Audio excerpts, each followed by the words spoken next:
Hello, and welcome back to the world of Wysteria. Tonight, I will be reading chapter 25. This will be presented in two parts.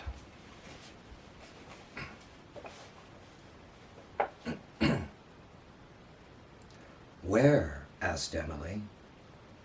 Will stood still, poised as if trying to detect a faint sound. The square, he said. In that direction, at least. You're certain it's her? Yes, he answered. How can you tell? Does she have a fragrance too? She asked, in jest. Actually, she does, he replied. On the day of the festival, right before I saw you two, I smelled something mixed with your scent. Red roses. If it's a smell, then why red? I don't know, but it smells red, he told her. A very deep red. I wonder if she heard about our visitors, Emily mused. I guess we'll see, he said. I think she's coming this way. Hoping to intercept her, Will and Emily began walking back toward the exit. However, as they came to the bottom of the staircase, their friend appeared on the terrace above them. There you are, said Charlotte, bouncing down the steps. Did you have any trouble getting here? Emily asked her. No, not at all, she replied. Good, said Emily. Since you were here only once before, I wasn't sure if you'd be able to find it. Charlotte hesitated for a moment. I have a good memory, she said, smiling at Will. How have you been? He asked. Pretty good, she responded. Although, I'm afraid I've heard some disquieting news. Disquieting news? Echoed Emily. Unfortunately, yes, she said. That's why I dropped in today. It seems there are people hunting for you. At least they're asking a lot of questions. Who? Will asked. Nathan's men. I don't know, said Charlotte.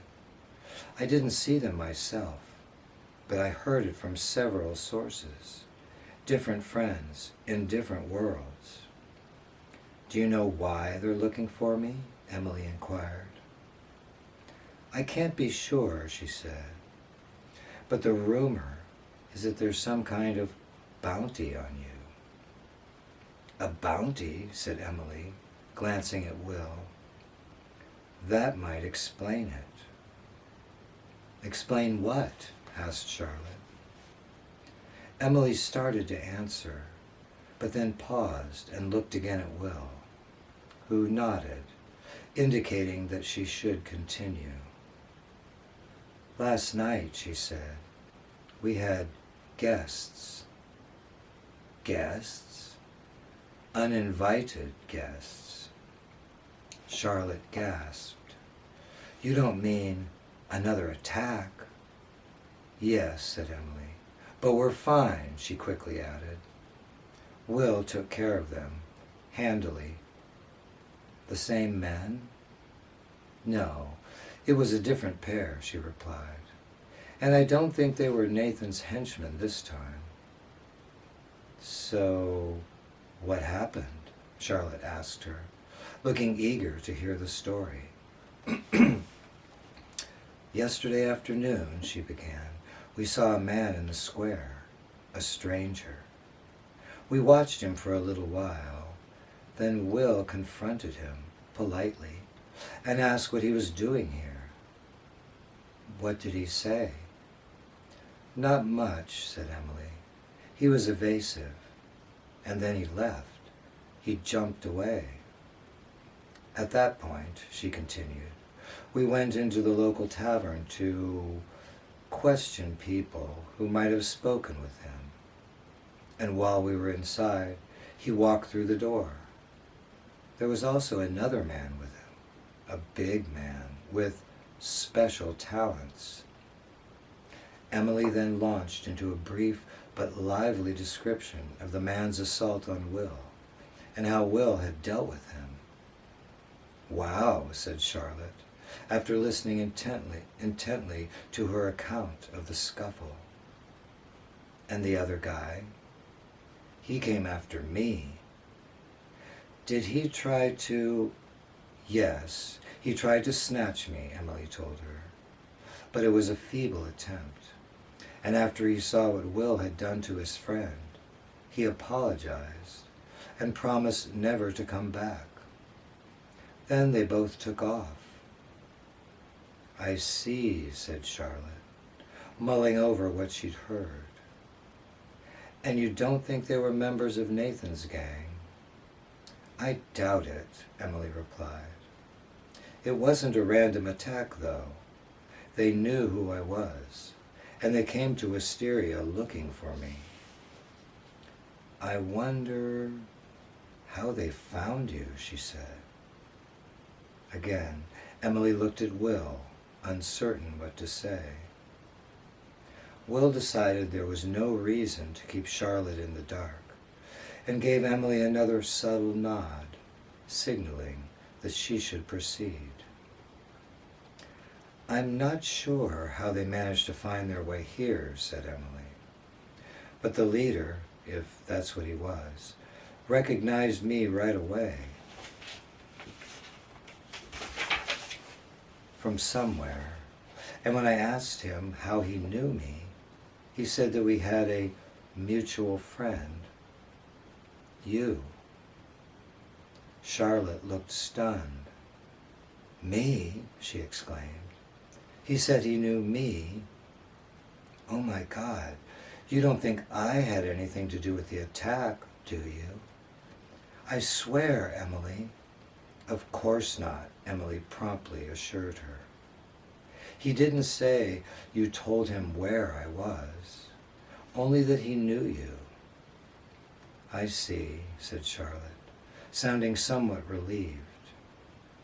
"Did you recognize him? Have you ever seen him before?" "Maybe," she replied, "but I can't remember where." Emily described both men to her, their appearance and their demeanor. "Anyone come to mind?" she asked. Not offhand," said Charlotte. "The hat," Will broke in. "Oh, that's right," Emily said with a laugh. She then told Charlotte about the visitor's hat and his apparent attachment to it. Charlotte thought for a moment, squinting at the ground. Then suddenly her eyes grew large. "Wait a minute," she burst out. "I might know who you're talking about. I've seen someone wearing a hat like that, and he does match the description. If I'm right, his name is Daniel, and I think you may have met him once, with me, on one of our excursions, though I'm not sure he was wearing his hat that day. I've seen him around several times. He's a real explorer. A good one," she said, with a tone of admiration. "He's traveled to a lot of different worlds, and he's good at finding them. More than just a well-traveled tourist, he's a scout, a tracker, someone who can sniff out specific places, worlds that are off the beaten path, even hidden worlds." "Then that explains how he found Emily," Will remarked. "His keen senses might have made it possible," said Charlotte, "but he would still need some kind of scent. And now that I think about it, I'm afraid I might have given him one. Not intentionally, of course, but still, I feel—" "Then you've spoken to him recently?" Will asked her. "Not to him directly," she replied, but I remember he was there, probably within earshot, when I talked to some friends about my visit here. I didn't give anyone directions. I wouldn't have done that. But I did tell them about the festival, and I described Wysteria. And for him, that might have been enough. She approached Emily with open arms and gave her a hug. I'm so sorry, Emily. I wasn't thinking.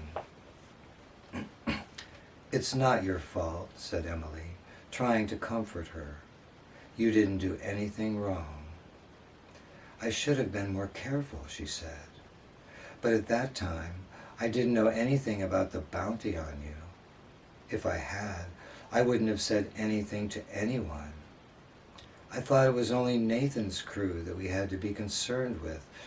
So it's not your fault, Emily firmly reiterated. Besides, this Daniel character might have gotten directions from those drifters we fought with. And whatever the case, no matter how he found me, everything is fine. She put her hands on Charlotte's shoulders, looked her in the eye, and smiled. Okay? Charlotte managed a pouty grin. Okay, she said. So how does this bounty work? Asked Will. Is Nathan offering some kind of reward? Nothing specific, said Charlotte. Just favors, I suppose. The same things he gives to his followers. Although, it seems odd that someone like Daniel would be interested. He has access to such a variety of worlds. I don't see what he would need from Nathan that he can't locate elsewhere. But I'm going to find out, she said, with a determined look in her eye. Just be careful, said Will. Don't worry, I'm not afraid of Daniel, she replied. And if I do come across him, he's the one who better watch out. I don't doubt that, he said, smiling. But we don't want things to escalate. We want to avoid causing disturbances that might be noticed. Noticed? By whom? She asked. By certain higher powers, he said.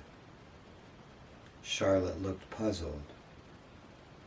Emily stepped in, explaining, we don't want Eris to join the fight. Eris, huh? Jeremy and I once had a conversation about her. Is she involved in this? Not personally, said Emily. At least not as far as we know. Though, according to Jeremy, she is aware of the situation. And more friction might draw her into it.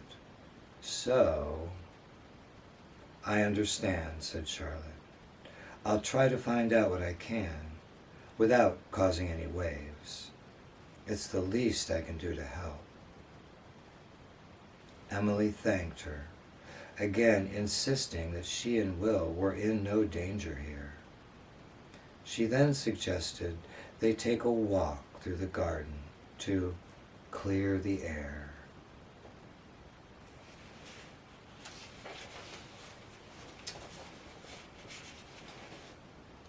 And we will continue with part 2 of chapter 25 in just moments.